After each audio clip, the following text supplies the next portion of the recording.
So, dear friends in Liège, this is Jack MacDonald preaching to you by Zoom for possibly the very last time, but for the very good reason that the Église Anglicane de Liège is about to have an amazing new change in its life, that Le Révérend Guy Diachiesi arrives next week.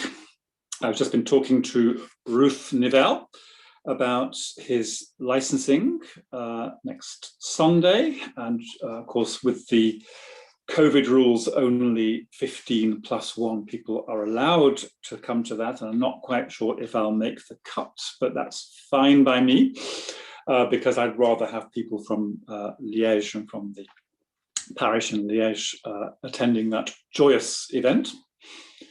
So it's the last time you will see my ever-growing hair. I think whenever you see me again, I might have had a haircut. My family say, "Dear me, Jack, you look more like a woman every day."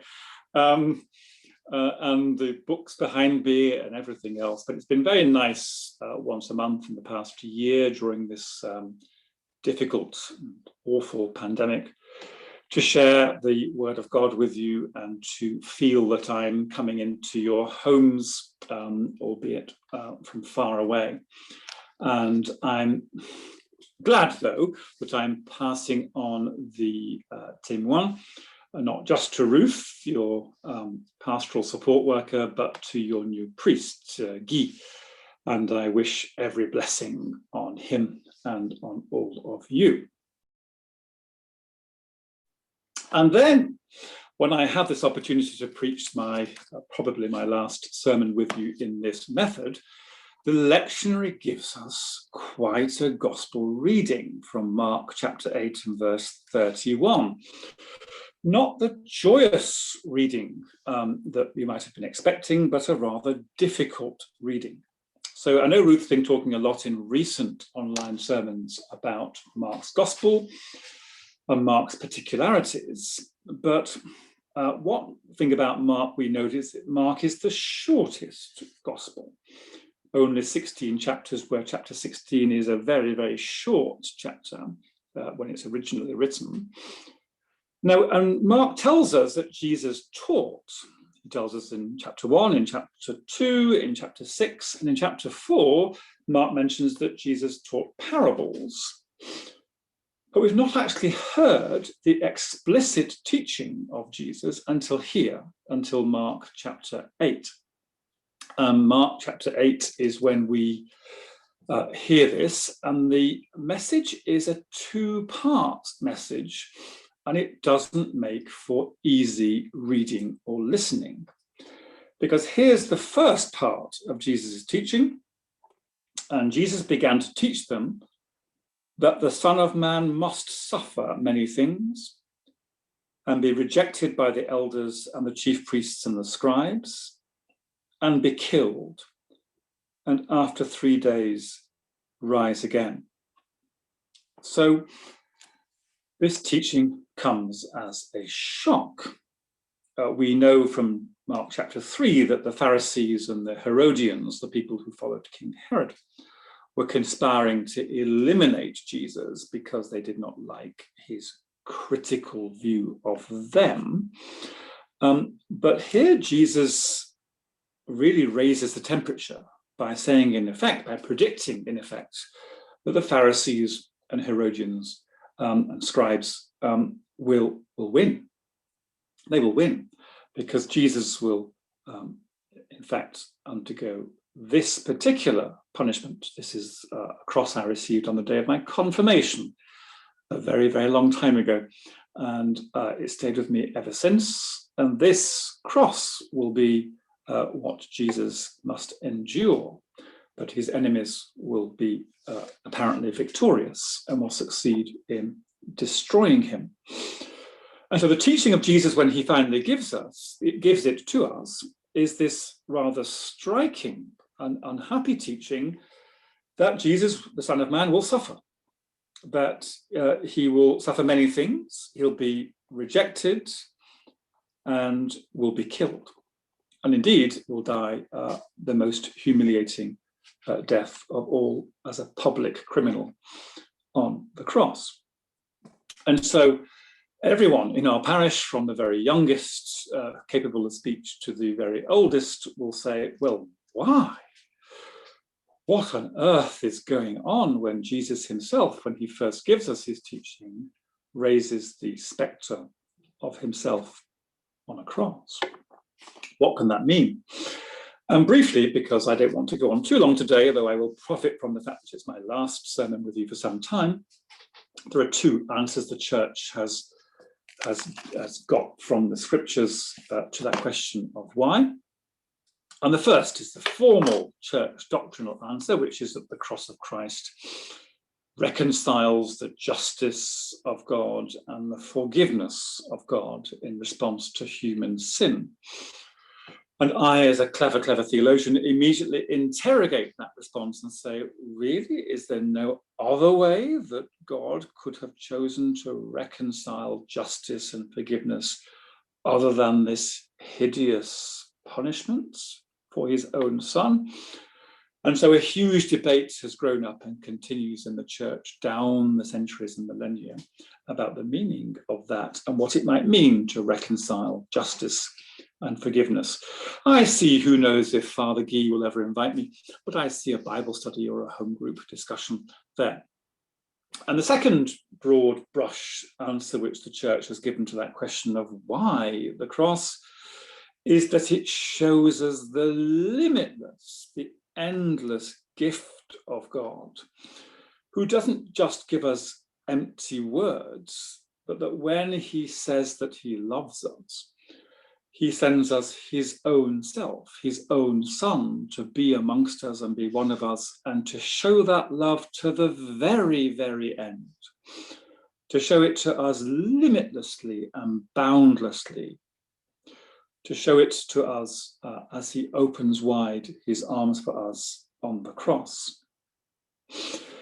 And then to go further, that the cross, of course, is not the end. This is a typical high church Anglo-Catholic cross, but as you go down the church scale, the cross is often depicted like that, as an empty cross. We call it the cross of Easter, because Jesus isn't on it anymore, because following the cross, as Jesus says in Mark chapter 8, and after 3 days, he will rise again, is resurrection, showing that God's action in the world is not limited just to this, but is ongoing, because the risen Christ lives on, including today, in the world and in the church and in us. But still a difficult message for the disciples to hear, given that it's the first time that Jesus in Mark's gospel has disclosed his teaching. So Peter's response, the chief of the disciples, is not unsurprising, because Peter, now in verse 32, and Peter took him and began to rebuke him. So Peter, other gospels say more about this, but Peter is described by Mark as saying, no, surely not. Surely the person we're following and in whom we've put our trust cannot be giving such a bleak message, such an unexpected message. And Jesus gives a very hard teaching now to Peter and a very hard teaching to us, because in response to Peter's rebuke, Jesus says, turning and seeing his disciples, Jesus rebukes Peter and says, get behind me, Satan, for you are not thinking like God, but like people. Now that is interesting, because it explains the second part of Jesus' teaching, the first part being that he will suffer and be rejected and die and rise again. But the second part is this, reading on in Mark chapter 8. And he called to him the crowd with his disciples and said to them, if anyone would follow me, let them deny themselves and take up their cross and follow me. And that's a very, very strange thing to hear in the 21st century. But let's think of how it would have been received in the first century. 20 centuries ago. Because this symbol is now a confirmation gift, or it's cast in gold and used around our necks as an ornament, as a piece of jewelry. But those who first heard these words would have been Jewish people for whom the cross was very clear. If you took up your cross, you were a criminal who had been sentenced to death by the Roman prefect or his deputies, or simply allocated death by an army officer, and you were walking, carrying your own instrument of death on your shoulders to your own execution. So take up your cross and follow me would have struck them as even more odd than it strikes us. A bit like in 20th century British terms, asking people to put a rope around their necks and follow someone to the gallows. Not an inviting invitation at all, somehow appearing almost sadistic and cruel. Why on earth would you tell your followers to take the instrument of their own execution on their shoulders and follow Jesus, who has just said that he is walking in the same direction? How extraordinary. But then it comes back to the end of Jesus's first bit of teaching, not thinking like God, but thinking like humankind. This is the essence of the Christian teaching and the Christian story, the very center of it, given by Jesus here at the beginning of Mark chapter 8. There is a human way of looking at the world, and there is God's way of looking at the world, and they are often very, very different. God's way of looking at the world is that this cross and his son on this cross is the gateway to eternity. It is a way far above our way. It is a release from the things of this world and an openness to God's eternity underneath us, within us, above us, beyond us. Whereas for us, this symbol, when we think about it, is the end of life. It's someone's life being snuffed out horribly, painfully, and cruelly. And in this season of COVID, we have a sense of that, as we do anyway, when we think about anyone we know who is approaching their own death, whether from COVID, God forbid, or just because they're at the end of their natural lives. I'm thinking of my own father, who died in his 80s 2 years ago. And there's quite a lot of research done on what people say towards the end of their natural life if they're given the chance to talk about that, because of course the problem with death is sometimes it's sudden and there's no chance to process it before it happens. But for those who do have the chance to be interviewed, what they say is surprisingly common across cultures and across ages and across backgrounds. They say that the essential aspect of life for them, which they are about to let go of as they approach death, isn't money. That's almost universal. There's a saying we say in the north of England, there are no pockets in shrouds. The shroud is the white garment, which traditionally people in the north of England are clothed in inside their coffin. And they don't have pockets for your wallet, because what's the point? Nothing you have in your wallet is any use to you once you're in your shroud, in your coffin. And people who are approaching their own deaths intuitively understand that. Any wealth they have built up is no use to them. It might be of use to their children, but it's no use to them. Nor is their worldly success. And so there's a habit in funeral services and funeral printed services to list people's achievements. And that's a perfectly natural habit of humanity. But to those who are about to go across through the shadow of the valley of death, those worldly achievements are as nothing. They mean very little indeed to them. You will not be surprised to learn, but for those who are approaching their own death and who are able to give an interview about what is essential in human life, one word is paramount, way beyond all other words. It is the word love. They are holding onto the people they have loved, and they are regretful that they are not always certain that that love will survive them into the grave. And they hold on to and cling to that love. And in that sense, people have a trace of the divine image in them, because that accords to the gospel values which Jesus projects in his own life, that what matters in this world has nothing to do with worldly success, has nothing to do with titles, has nothing to do with wealth and prosperity. It is to do with something much, much deeper. It is to do with love. It is to do with our connection with God's love. And that goes for Jack MacDonald, for James MacDonald, my father, and for all of us. And showing my rather odd academic preoccupations, on my desk here is a bust of the great King of France, Louis XIV, Louis XIV.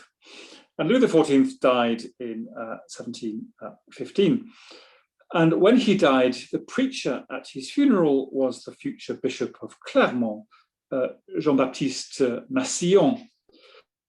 And Massillon famously, scandalously, began his sermon, he was a noted preacher, by saying, Dieu seul est grand. Dieu seul est grand. Only God is great. It's actually, of course, the rallying cry of our sisters and brothers in Islam. Only God is great. And what people had been expecting was that the great deeds of Louis XIV would be celebrated by this Catholic bishop as he gave his sermon. Louis XIV, who had conquered Roussillon and Franche-Comté and Alsace and Flandre and incorporated them within the French kingdom, would be celebrated by Massillon for that. Whereas instead, Massillon begins by saying, well, no one in a coffin is great. Only God is great. And there, although again, it can seem quite a bleak message, it does indicate that our human nature is profoundly equal in the eyes of God. The things of this world and the worldly successes we have are good for this world. They're not good in the eyes of God fundamentally.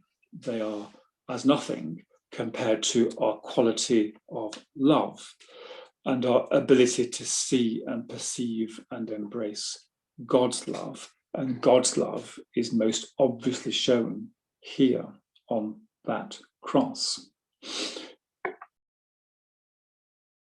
So that is Mark chapter 8, and an introduction to the first time in that gospel that Jesus gives a full account of his own teaching.